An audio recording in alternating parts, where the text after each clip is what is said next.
আসন্ন জাতীয় সংসদ নির্বাচন সামনে রেখে বিএনপি মনোনীত প্রার্থীদের সঙ্গে আজ মতবিনিময় সভা হয়েছে। তৃতীয় দিনে ৭২ জন মনোনীত প্রার্থীর সঙ্গে মতবিনিময় সভা করে দলটি।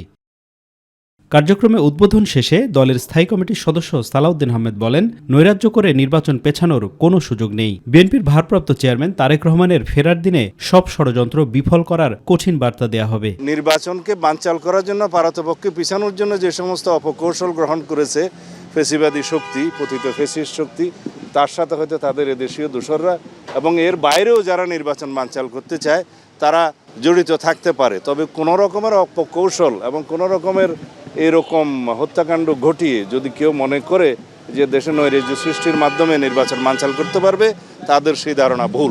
এদিকে রাজধানীর গোপীবাগে তারেক রহমানের স্বদেশ প্রত্যাবর্তন বিষয়ক ঢাকা মহানগর দক্ষিণ বিএনপি আয়োজিত প্রস্তুতি সভায় বিএনপির স্থায়ী কমিটির সদস্য মির্জা আব্বাস বলেন, দলটির সহযোগিতা না নিয়ে সরকার অপশক্তির সাথে হাত মিলিয়ে দেশ ধ্বংসের ষড়যন্ত্রে লিপ্ত রয়েছে।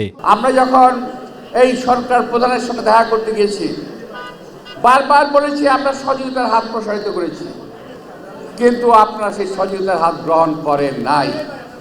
আপনারা দেশ বিরোধী চক্রের সঙ্গে, তাদের সঙ্গে থেকে দেশকে ধ্বংস করার নির্লক্ষ্যে লিপ্ত আছেন বলে আমি মনে করছি। এত ঘটনা ঘটছে, কোথায় কোথায় গ্রেফতার, কোথায় শান্ত করার প্রক্রিয়া, কোথায় আইন প্রয়োগকারী সংস্থা? কাউকে কোথাও মাঠে দেখা যাচ্ছে না। উপরন্ত বিএনপির উপর দোষারোপ করা হচ্ছে। বিএনপি হত্যার রাজনীতিতে বিশ্বাস করে না উল্লেখ করে তিনি বলেন, বাংলাদেশে অশান্তি সৃষ্টি করে বিএনপির ওপর দোষারোপ করা হচ্ছে। আফজাল হোসেন, মাই টিভি, ঢাকা।